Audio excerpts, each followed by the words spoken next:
boa tarde. O Conselho Nacional de Justiça estendeu em 3 meses o prazo para que tribunais, estados e municípios se adaptem à política antimanicomial do Poder Judiciário. A nova data limite para o fechamento de estabelecimentos, alas ou instituições de custódia e tratamento psiquiátrico vence em agosto de 2024. Eu sou Rafaela Vivas e esse é um dos destaques do dia. Agora vamos aos demais. Corte Especial do Superior Tribunal de Justiça julga hoje se ex-jogador de futebol Robinho cumpre no Brasil pena por estupro coletivo. Ministro Alexandre de Moraes, do Supremo Tribunal Federal, homologa a colaboração premiada do ex-policial Rony Lessa, suspeito de assassinar a vereadora Marielle Franco e o motorista Anderson Gomes. E ainda, STF retoma hoje julgamento das 3 ações que cobram medidas de combate a incêndios e queimadas no Pantanal e na região amazônica.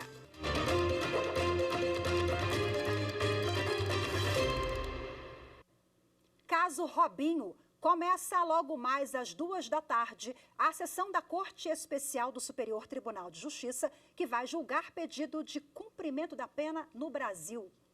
Por isso, vamos ao vivo, direto ao STJ, para falar com a repórter Marina Campos, que traz mais informações para a gente. Olá, Marina, muito boa tarde para você. Boa tarde, Rafaela. Boa tarde a todos que assistem à TV Justiça. Está tudo pronto aqui no STJ para o início da sessão, que será transmitida ao vivo pelo canal do STJ no YouTube. O vice-presidente da Corte, ministro Og Fernandes, vai presidir os trabalhos e só vota em caso de empate. Para que a sentença contra Robinho seja homologada, será necessário o voto da maioria simples, ou seja, metade mais um dos ministros presentes. Vale lembrar que esse não é o único julgamento da pauta da Corte Especial de hoje. Por isso, não há previsão para o início do julgamento, mas sim para o início da sessão, que está marcada para as 2 horas da tarde. Vamos assistir agora uma reportagem com mais detalhes sobre esse caso. A Corte Especial do STJ vai analisar o pedido de homologação da sentença da Itália, que condenou o ex-jogador Robinho a 9 anos de prisão por estupro naquele país. Com a homologação, a Itália pretende que a pena seja cumprida no Brasil.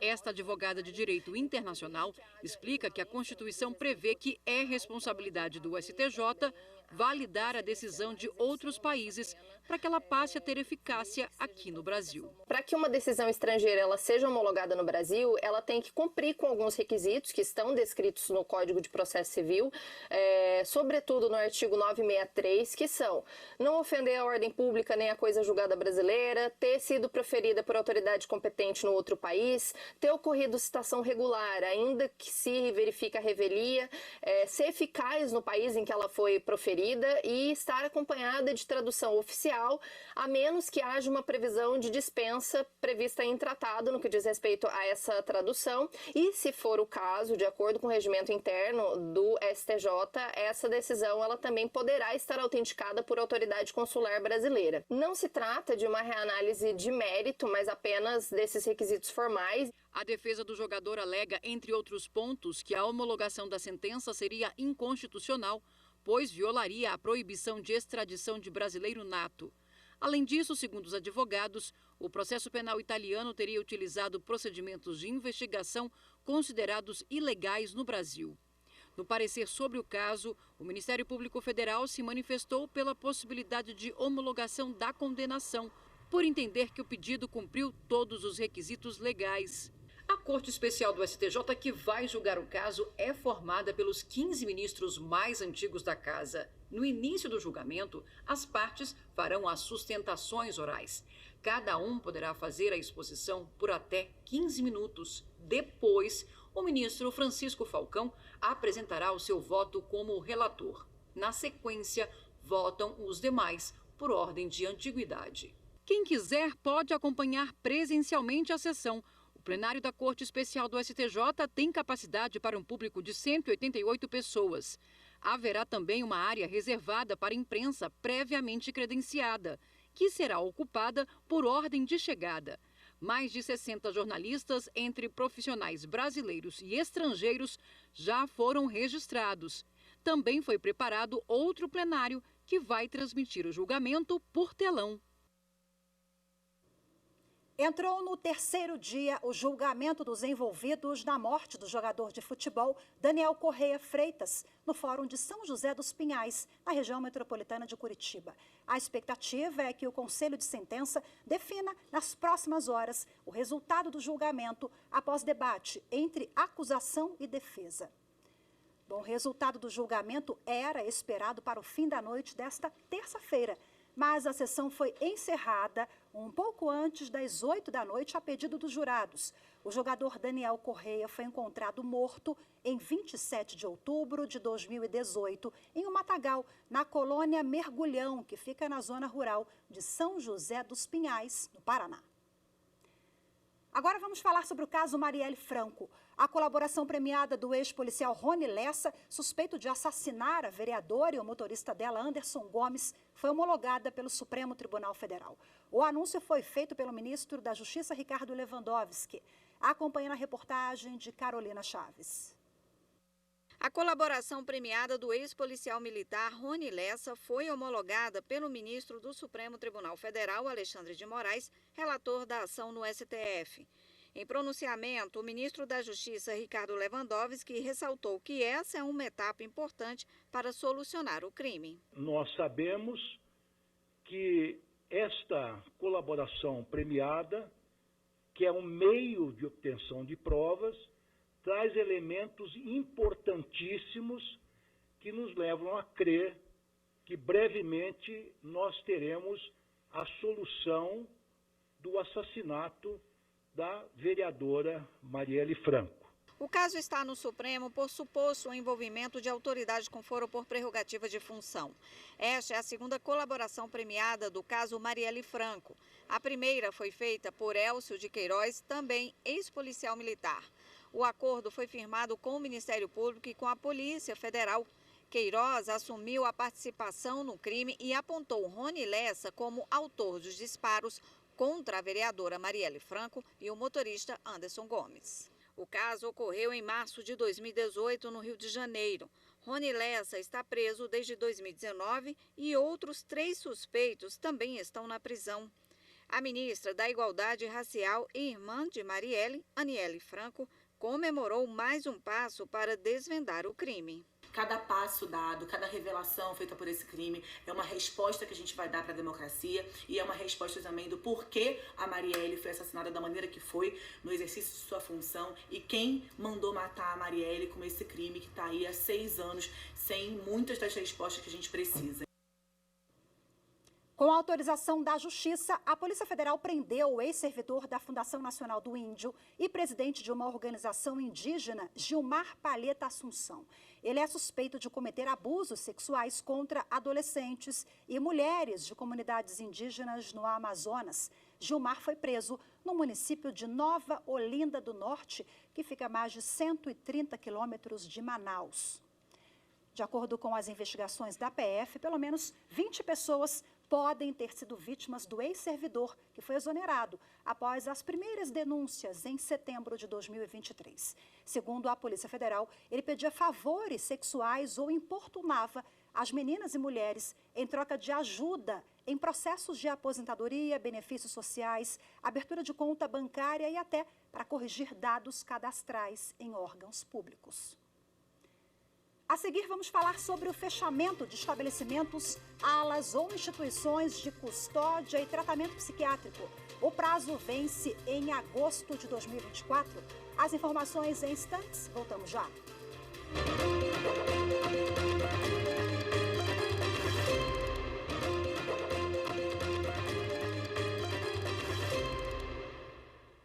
Dezesseis policiais militares do Rio de Janeiro foram presos hoje em operação realizada pelo Ministério Público do Estado e pela Corregedoria da Polícia Militar. A ação foi autorizada pela primeira vara especializada em organização criminosa da capital. Os policiais denunciados por organização criminosa são acusados de fazerem a segurança do bicheiro Rogério Andrade. Ao todo, a Justiça expediu 20 mandados de prisão e 50 de busca e apreensão. As investigações também identificaram o envolvimento de policiais que já foram excluídos na corporação. O Conselho Nacional de Justiça estendeu em 3 meses o prazo para que tribunais, estados e municípios se adaptem à política antimanicomial do Poder Judiciário. A nova data limite para o fechamento de estabelecimentos, alas ou instituições de custódia e tratamento psiquiátrico vence em agosto de 2024. Segundo o levantamento do Ministério da Justiça e Segurança Pública, há no Brasil 2.736 pessoas com diagnóstico psiquiátrico cumprindo medida de segurança. Isso representa menos de 1% da população em privação de liberdade no país. Dessas, 580 já cumprem o tratamento na modalidade ambulatorial. Boa parte em centros de atenção psicossocial do Sistema Único de Saúde. A política antimanicomial regulamentada pelo Conselho Nacional de Justiça prevê a revisão individualizada dos processos judiciais e desenvolvimento de projeto terapêutico para as pessoas com transtorno mental em conflito com a lei. A resolução orienta que estados e municípios realizem ações para o fechamento definitivo de estabelecimentos, alas ou instituições psiquiátricas. Além disso, o poder público deve organizar ações de acolhimento e tratamento de qualidade. Ao menos 16 unidades da federação já fizeram a interdição total ou parcial. 8 na região Nordeste, 3 na região Norte, 3 na região Sul, 1 na região Sudeste e 1 na região Centro-Oeste. E estão repactuando ações com o Poder Judiciário para implementar os cuidados relacionados à saúde mental de pessoas em conflito com a lei.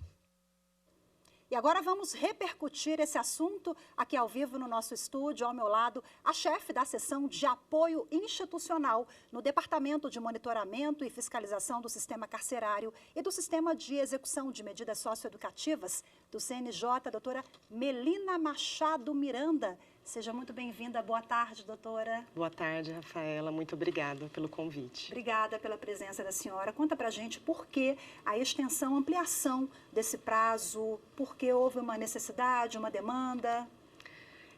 O prazo estabelecido pela Resolução 487, que institui a política antimanicomial do Poder Judiciário, ele é um prazo que, na verdade, busca corrigir um atraso de mais de 22 anos, que foi a lei 10.216 da reforma psiquiátrica, que já vedava, já proibia a internação de pacientes psiquiátricos em estabelecimentos com características asilares. O CNJ, então, instituiu a política no ano passado, em 2023, mas com algumas dificuldades de implementação. Claro, uma política complexa que envolve o Poder Judiciário e a rede de proteção social, de políticas públicas, foi necessário, então, a gente prorrogar esse prazo também a partir do pedido do Conselho de Presidentes dos Tribunais de Justiça. Esse pedido foi acatado pelo plenário do CNJ, então a gente teve a prorrogação por mais 3 meses dos principais prazos da resolução.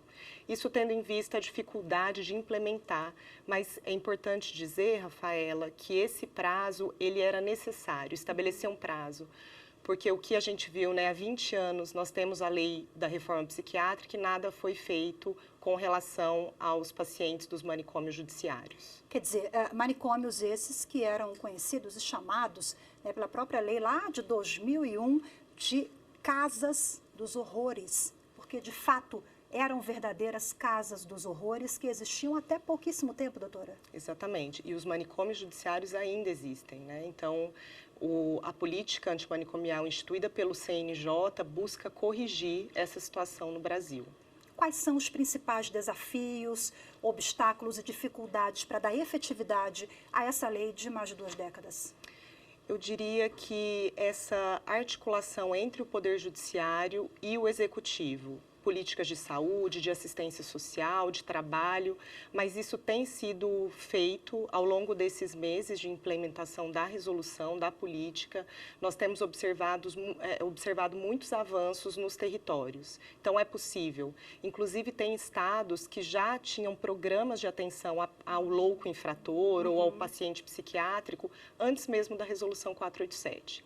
porque como o CNJ não pode criar uma lei, o que ele fez foi estabelecer procedimentos e diretrizes para os juízes e juízas quando se deparam com esses casos nos tribunais.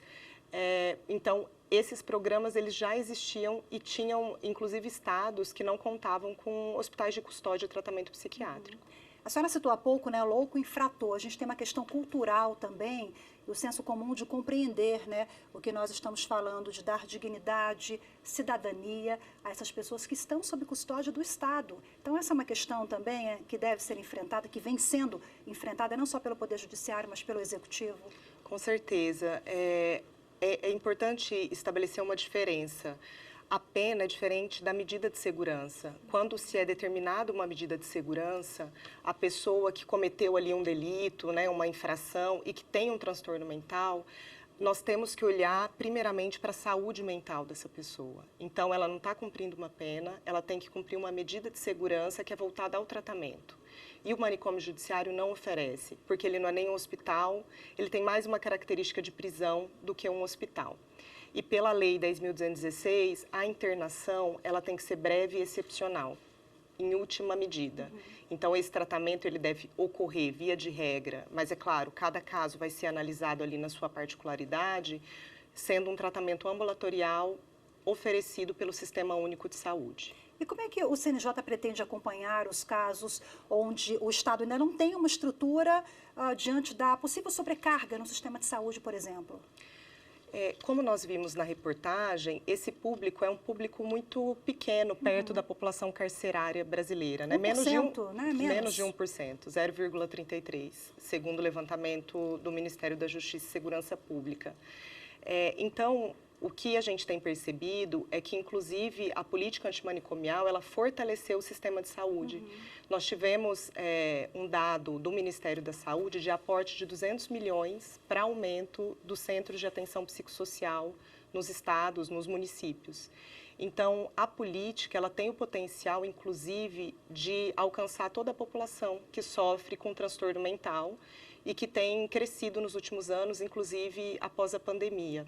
Então, a gente vai conseguir atender menos de 1% e também atender a população de modo geral. Olha aí, ótima notícia, né? Ainda mais com esses meses para frente, esse prazo mais alongado para que os estados se adaptem, Poder Judiciário e Executivo. Doutora Melina, muito obrigada pela sua participação. Boa tarde. Boa tarde.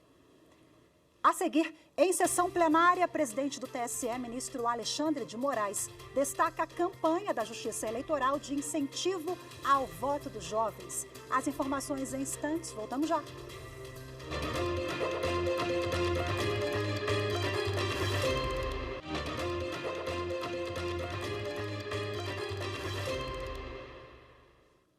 Entrou no terceiro dia a campanha da Justiça Eleitoral para incentivar os jovens a votar. A iniciativa foi destacada pelo presidente do TSE, ministro Alexandre de Moraes, na sessão dessa terça-feira. Por isso, vamos direto ao Tribunal Superior Eleitoral falar com o repórter Fábio Ruas, que tem os detalhes. Olá, Fábio, muito boa tarde para você. Rafaela, boa tarde. Os estados estão promovendo ações para incentivar o voto do jovem eleitor. Em Gravataí, no Rio Grande do Sul, por exemplo, o TRE oferece o serviço de emissão de título eleitoral direto nas escolas. O TRE gaúcho já esteve na Escola Estadual de Nível Médio Carlos Bina e amanhã vai ao CIEP Morada do Vale 1. Além de promover a emissão do título, os TREs também estão engajados com o TSE na campanha realizada nas redes sociais Instagram e TikTok. O TRE da Paraíba, só para citar um caso, incentiva eleitoras e eleitores a republicarem os posts. Na sessão desta terça-feira, o presidente do TSE, ministro Alexandre de Moraes, falou sobre a campanha. As redes sociais do TSE e dos 27 tribunais regionais eleitorais vão reforçar esse chamamento cidadão, eu diria, aos jovens, para que participem pela primeira vez nas eleições. Durante essa semana, a Justiça Eleitoral em todo o país também fará ações especiais em diversas escolas com esse mesmo foco. Nas eleições de 2022, essa parcela do eleitorado foi uma das que mais cresceu, mostrando o interesse da juventude, dos adolescentes em participar efetivamente da democracia, da luta pela democracia, do reforço, do fortalecimento da democracia. Em sessão virtual, a primeira turma do Supremo decidiu que não há vínculo de emprego entre a jornalista Raquel Sherazade e a emissora SBT. O colegiado manteve decisão monocrática do ministro Alexandre de Moraes. O ministro considerou que o reconhecimento de vínculo contraria as decisões do STF da licitude da terceirização de toda e qualquer atividade fim. Bom, no mesmo julgamento virtual, os ministros também derrubaram o vínculo do jornalista Hermano Henning com a mesma emissora. A relatora do processo é a ministra Carmen Lúcia. Em dezembro de 2023, ela cassou a decisão do Tribunal Regional do Trabalho da 2ª Região, que reconhecia o vínculo de emprego sob os mesmos fundamentos de Alexandre de Moraes, no caso de Raquel Sherazade. A ministra Carmen Lúcia, do Supremo Tribunal Federal, determinou que o Superior Tribunal Militar dê a um pesquisador acesso total a gravações de julgamentos realizados durante a ditadura. Anderson Arcoverde tem as informações. A ministra Carmen Lúcia analisou uma reclamação apresentada por um pesquisador que busca material para um trabalho sobre julgamentos na época da ditadura militar, na década de 1970. No pedido, ele argumentou que, apesar de o STF, em 2 ocasiões, ter determinado ao Superior Tribunal Militar que fornecesse acesso integral aos registros, as mais de 10.000 horas de gravações disponibilizadas não contemplam a totalidade das sessões de julgamento realizadas e dos processos apreciados. O STM afirmou que foi dado acesso integral a registros fonográficos do período entre 1975 e 2004, inclusive com 2.000 horas de sessões secretas. Segundo o tribunal, somente não foram disponibilizadas sessões que não foram gravadas ou registros feitos em fitas magnéticas que tiveram a integridade comprometida. A ministra Carmen Lúcia afirmou que o acesso determinado pelo STF foi amplo, restrito e integral, sem limitação sobre a qualidade dos registros ou comprometimento da integridade. Segundo ela, não cabe ao STM fazer essa análise. A ministra determinou que o tribunal coloque à disposição do pesquisador todo o material pedido, independentemente do estado em que esteja. O plenário do Supremo Tribunal Federal deve retomar hoje o julgamento das 3 ações que cobram medidas de combate a incêndios e queimadas no Pantanal e na região amazônica. Até o momento, 2 ministros votaram. O relator das ações, ministro André Mendonça, votou no sentido de dar prazo de 6 meses para que a União regulamente o Fundo Social, que prevê a destinação de parte dos recursos do pré-sal para financiar a proteção desses biomas e redução das mudanças climáticas. Segundo a votar, o ministro Flávio Dino considerou não ser possível exigir que a regulamentação do Fundo Social ocorra com destinação de recursos especificamente para a área ambiental, pois, segundo Dino, a lei estabelece a possibilidade de destinação de recursos para diversas áreas. Bom, também está na pauta um recurso em que o INSS pede a definição sobre os efeitos da decisão que admitiu a aplicação da revisão da vida toda para aposentadorias e benefícios de quem contribuía para a Previdência Social antes de 26 de novembro de 1999. A sessão plenária será transmitida pela Rádio e TV Justiça a partir das 14h. Em Mato Grosso, profissionais da educação de Várzea Grande participaram da palestra Princípios e Valores da Justiça Restaurativa no Cotidiano Profissional. Eles também vivenciaram o Círculo de Construção de Paz. Acompanhe na reportagem de Carlos Celestino. No Fórum de Várzea Grande, cerca de 100 profissionais da rede pública de educação avançaram para a segunda etapa da formação de facilitadores de círculos de construção de paz. E nesta fase, eles conheceram sobre os princípios e valores restaurativos no cotidiano, O assunto foi tema de uma palestra ministrada pela assessora especial da Presidência do Poder Judiciário de Mato Grosso. Na cidade de Várzea Grande, cada escola terá um facilitador de círculos de construção de paz. E a aula de hoje, a gente denomina como aula magna, é o start para esses professores. Começaremos com 100, podendo sim, ampliar esse olhar para outros profissionais. Para esses educadores, não há dúvidas que a ferramenta da justiça restaurativa, que utiliza a fala e escuta ativa dos círculos de construção de paz, vai auxiliar na missão de resolver os conflitos escolares. Eu estou numa unidade que atende crianças de 2 e 3 anos, né? Então, o contato direto é com a família, né? Esse suporte que a gente dá para essas famílias dessas crianças. A gestora educacional revela ainda que os instrumentos da justiça restaurativa chegam em boa hora, já que as escolas também precisam atuar nos complexos casos de família que impactam na vida dos alunos. A gente fez matrícula mesmo ontem de uma mãe que está vindo fugida, né? Está com uma medida protetiva, que o pai abusou da criança de 3 anos. Então, eu recebi ontem uma criança de 2 e 3. Então, assim, essa pessoa precisa de uma atenção diferenciada, porque ela precisa de ajuda e as crianças precisam de ajuda, porque elas vão ficar integral comigo, né? Então, a educação integral, eu acredito que é isso, você dá esse suporte ali, dentro da unidade escolar, e eu ter essa ferramenta a mais para me poder auxiliar essas famílias que têm essa necessidade, que vêm com esse anseio também para a escola, né? Buscar ajuda. Outra oportunidade oferecida nesta fase da capacitação foi a realização do primeiro círculo de construção de paz com todos os educadores. A justiça restaurativa nos permite, através desses círculos, mudar de lente, mudar de olhar e entender que é na educação que tudo isso começa, dá sequência e finda. Hoje ficamos por aqui. Boa tarde. Tchau, tchau.